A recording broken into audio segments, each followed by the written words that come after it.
साथियों, 23 अगस्त के दिन चंद्रयान 3 का लैंडर विक्रम चांद पर सॉफ्ट लैंडिंग करने की कोशिश करेगा। ऐसे में पूरी दुनिया की नजरें इसरो पर टिकी हुई हैं। लेकिन क्या आप जानते हैं कि चंद्रयान 3 मिशन से पहले चंद्रयान 2 मिशन असफल कैसे हुआ था? और असफलता मिलने के बावजूद क्यों दुनिया की सबसे बड़ी स्पेस एजेंसी ने इसरो के उस मून मिशन की तारीफ की थी? अगर नहीं तो आज हम आपको इंडियन स्पेस रिसर्च ऑर्गेनाइजेशन के पिछले स्पेस मिशंस के बारे में कुछ ऐसी खास बातें बताएंगे जो सुन के आपको भी इसरो पर गर्व होगा। दोस्तों, 17 अगस्त 1958 के दिन यूएस एयरफोर्स ने पहला मून मिशन पायनियर 0 लॉन्च किया था, जो बुरी तरह से फेल हो गया था। जिसके बाद 23 सितंबर 1958 के दिन रशिया ने अपनी ल्यूना E1 मून मिशन से चांद पर जाने की पहली कोशिश की और वो भी फेल हो गया। फिर अगले 2 सालों में इन दोनों देशों ने चांद पर जाने के मून मिशन की तो मानो लड़ी ही लगा दी, लेकिन ये दोनों लगातार फेल होते चले गए। इसी तरह अपने 5 मून मिशन फेल करने के बाद 12 सितंबर 1959 के दिन रशिया अपने 6ठे मून मिशन ल्यूना 2 में सफलता हासिल करता है और वो चांद की कक्षा में पहुंच गया।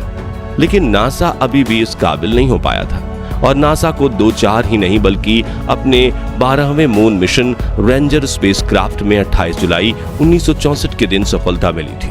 वहीं बात करें इंडियन स्पेस एजेंसी इसरो की, तो इसरो ने 21 अक्टूबर 2008 के दिन अपने पहले मून मिशन चंद्रयान 1 को लॉन्च किया था, जिसका मुख्य लक्ष्य था चांद की कक्षा में पहुंचना। और आपको ये जानकर हैरानी होगी कि इसरो का चंद्रयान 1 न केवल अपने मिशन में कामयाबी हासिल करता है बल्कि चांद के उत्तरी ध्रुव में बर्फ के रूप में जमे पानी की खोज करके दुनिया के सामने भारत का नाम गर्व से ऊंचा करता है। हालांकि जापान के आईसास और चीन के CNSA ने भी अपने पहले मून मिशन में ही सफलता हासिल की थी, लेकिन यहाँ गौर करने वाली बात यह थी कि चंद्रयान 1 का बजट इन दोनों देशों के मून मिशन के बजट के आधे से भी कम था। जैसे चाइना के चेंग E1 का बजट था पूरे 1415 करोड़।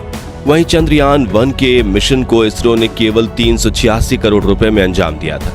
चंद्रयान 1 के लूनर ऑर्बिटल मिशन था और वैज्ञानिकों के मुताबिक अंतरिक्ष यान अगले 2 सालों तक चांद की कक्षा में घूमकर इसरो को चांद के बारे में जानकारियां दे सकता था। लेकिन 28 अगस्त 2009 के दिन इस स्पेसक्राफ्ट का अचानक से इसरो के साथ संपर्क टूट गया, यानी इसमें हमें सिर्फ 312 दिन की चांद की डेटा भेजने का काम किया। जिसके बाद वैज्ञानिकों का मानना था कि साल 2012 में यह स्पेसक्राफ्ट चांद पर क्रैश लैंड होकर बिखर जाएगा। लेकिन मजेदार बात यह है कि साल 2016 में जब नासा चांद की कक्षा में अपने स्पेसक्राफ्ट को खोजने की कोशिश कर रहा था, तभी उसे चंद्रयान 1 स्पेसक्राफ्ट भी मिला, जो चांद से करीब 200 किलोमीटर की ऊंचाई पर भ्रमण कर रहा था।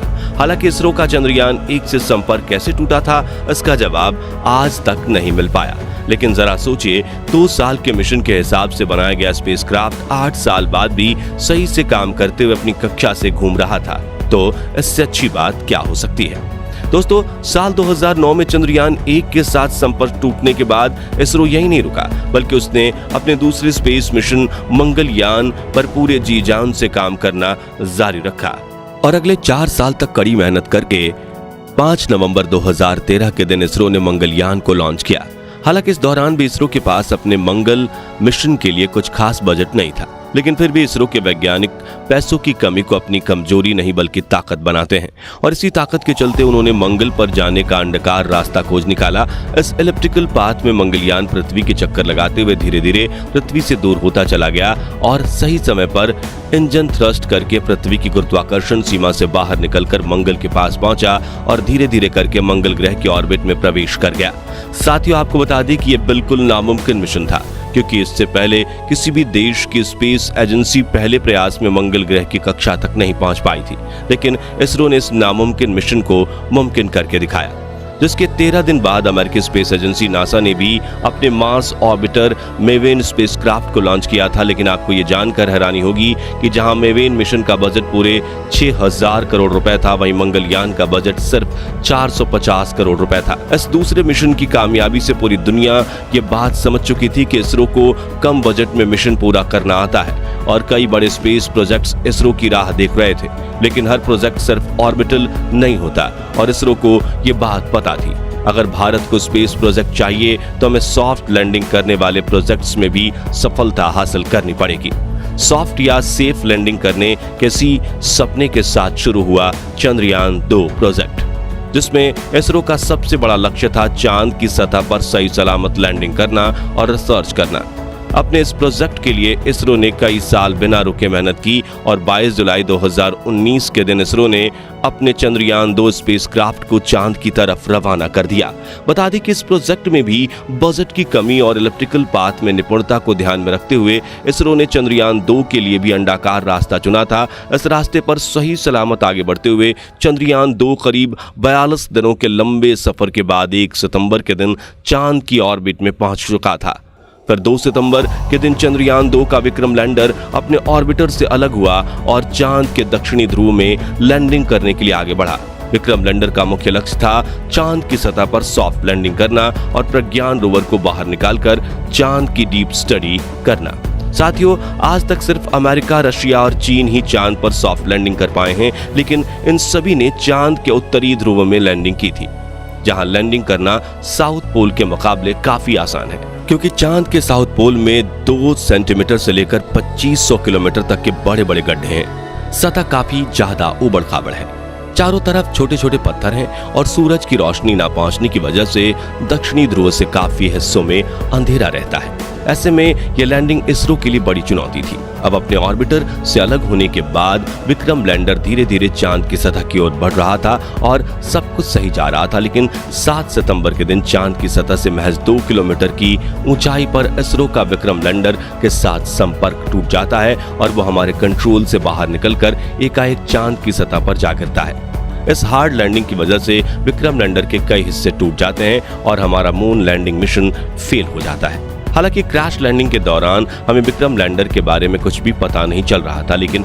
उसके मात्र 35 घंटे बाद ही इसरो ने चंद्रयान 2 के विक्रम लैंडर को ढूंढ निकाला, जो चांद की सतह पर तिरछा पड़ा हुआ था। फिर कई दिनों तक इसरो के वैज्ञानिकों ने विक्रम के साथ संपर्क बनाने की कोशिश की, लेकिन कम्युनिकेशन डिवाइस टूट जाने की वजह से वो असफल ही रहा। उस वक्त इसरो के फॉर्मर चेयरमैन के सिवन ने बताया कि हमने चंद्रयान 2 मिशन के 90 से 95% ऑब्जेक्टिव्स अचीव कर लिए हैं, यानी हमारे लिए चंद्रयान 2 मिशन का केवल 5% भाग ही फेलियर हो सकता है।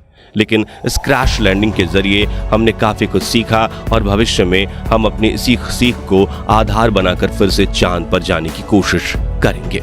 बता दें कि चंद्रयान 2 मिशन का ऑर्बिटर पिछले 4 सालों से चांद की सतह से करीब 100 किलोमीटर की ऊंचाई पर चक्कर काट रहा है और इस बार चंद्रयान 3 मिशन के दौरान ऑर्बिटर भेजा ही नहीं गया, क्योंकि इस बार के मिशन में चंद्रयान 2 के ऑर्बिटर का इस्तेमाल किया जाएगा।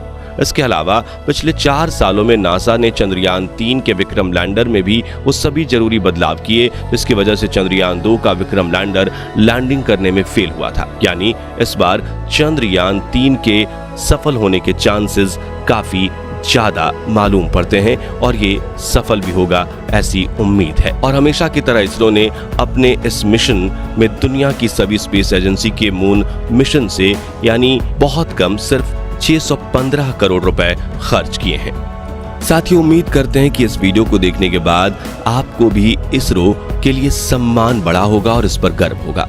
तो जल्दी से लाइक और शेयर करके इसे दूसरे लोगों तक पहुंचाइए और कमेंट बॉक्स में इसरो के चंद्रयान 3 मिशन को अपनी शुभकामनाएं जरूर दीजिए। साथ ही ऐसे ही कमाल के वीडियोस देखते रहने के लिए हमारे चैनल को सब्सक्राइब करके पास वाली घंटी जरूर बजा दीजिए। धन्यवाद।